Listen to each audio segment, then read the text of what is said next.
energy, the Holy Grail is a power source that's inexpensive and clean with no emissions. Well over 100 startups in Silicon Valley are working on it.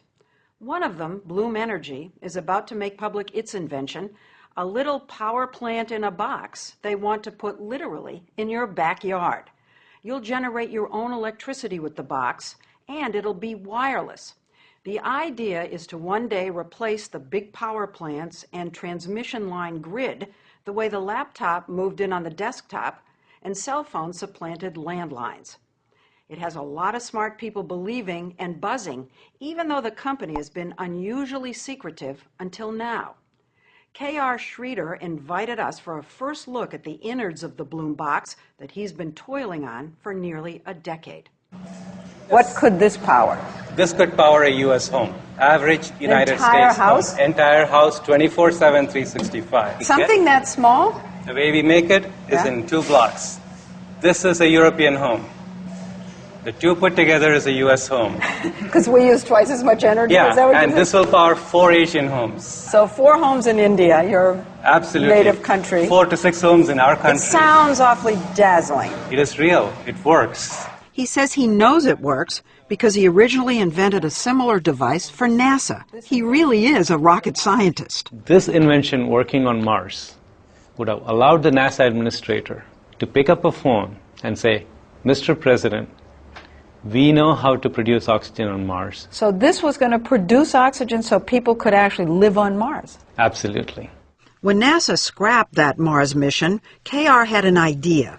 He reversed his Mars machine, so instead of making oxygen, he pumped oxygen in. He invented a new kind of fuel cell, which is like a very skinny battery that always runs. K.R. feeds oxygen to it on one side and fuel on the other. The two combine within the cell to create a chemical reaction that produces electricity. No need for burning or combustion. No need for power lines from an outside source. In October 2001, he managed to get a meeting with John Doerr from the big Silicon Valley venture capital firm Kleiner Perkins. How much do you think I need to come up with the next big thing? Oh, that's my job, to find entrepreneurs who are going to change the world and then help them. John Doerr has certainly changed our world. He's the one who discovered and funded Netscape, Amazon, and Google. When he listened to K.R., the idea seemed just as transformative. Efficient, inexpensive, clean energy out of a box. But Google, 25 million. This man said how much money? At the time, he said over $100 million. Didn't smoke start coming out of your ears? And no? No. That was okay? That was okay. So nothing he said scared you? Oh, I wasn't at all sure it could be done. But there was a selling point. Clean energy was an emerging market worth gazillions. I like to say that the new energy technologies could be the largest economic opportunity of the 21st century. Was this your very first Clean energy investment? Yeah. This was the very first. Many followed, and the clean tech revolution in Silicon Valley was off and running, with startups that produce thin, flexible solar panels, harness wind with giant balloons, or develop new fuels from algae. But Bloom is among the most expensive. I heard actually so far, not just from Kleiner Perkins, but total $400 million. You're in the ballpark. With that kind of money comes a lot of buzz. In Silicon Valley, every time a company raises over $100 million and they haven't come out with a product yet, everybody starts getting the heebie-jeebies. Michael Kanellis is the editor-in-chief of the website Green Tech Media. You're very skeptical. I can see this, obviously. I'm skeptical, I'm hopeful, but I'm skeptical because people have tried fuel cells for, since the 1830s. Yeah. They're great ideas, right? Just producing energy at an instant. But they're not easy. They're like the divas of industrial equipment. You have to put platinum inside there. You've got to put zirconium.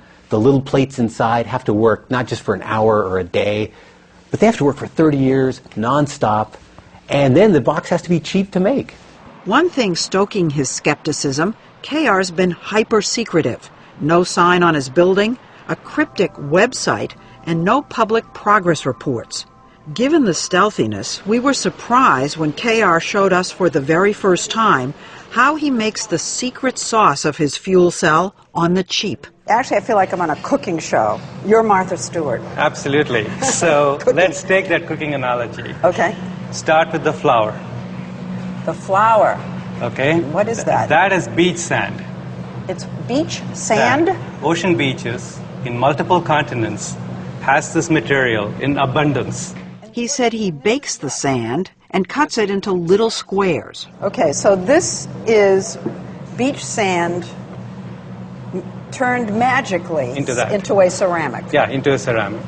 And then he coats it with green and black inks that he developed. Okay, is it a secret formula? There is a secret formula. Okay. And you take that and you apply that, you paint that on either side of this white ceramic to get a green layer and a black layer. And that's it? That's it. That's the secret. So what I'm holding in my hand is a fuel cell. This is the fuel cell? This is a fuel cell. Skinny, and this will generate power. This will generate power. One disc powers one light bulb.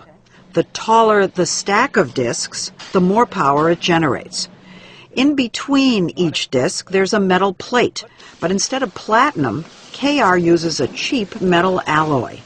The stacks are the heart of the Bloom box.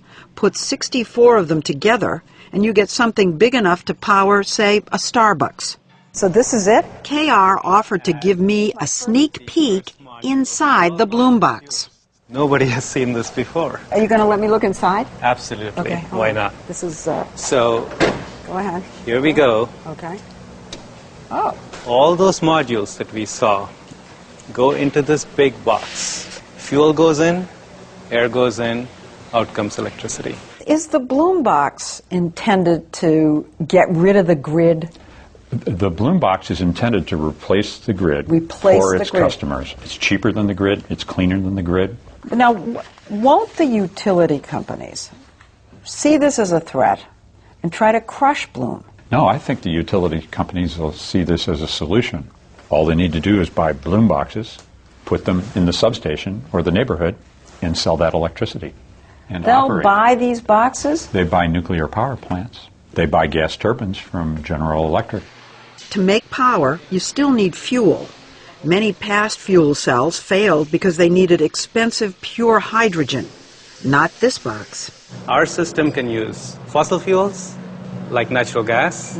Our system can use renewable fuels, like landfill gas, biogas. Solar? We can use solar. You know, it's very difficult for us to come in here and make an evaluation. How are we supposed to know whether what you're saying is true? Why didn't we talk to our first customers? He already has customers. 20 large, well-known companies have quietly bought and are testing Bloom boxes in California. Like FedEx. We were at their hub in Oakland the day Bloom installed their boxes, each one costing $700,000 to $800,000.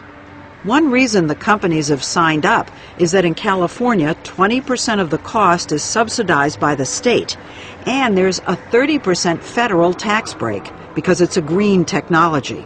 In other words, the price is cut in half. We have FedEx, we have Walmart. Yeah, yes. Walmart? Absolutely. Staples? Staples. So who was the first? Google was the very first Google was the first. Yes. These 4 units have been powering a Google data center for 18 months. They use natural gas, but half as much as would be required for a traditional power plant. KR told us that 3 weeks in at Google, suddenly one of the boxes just stopped. Your heart just drops. Did you panic? For a short while? Yes.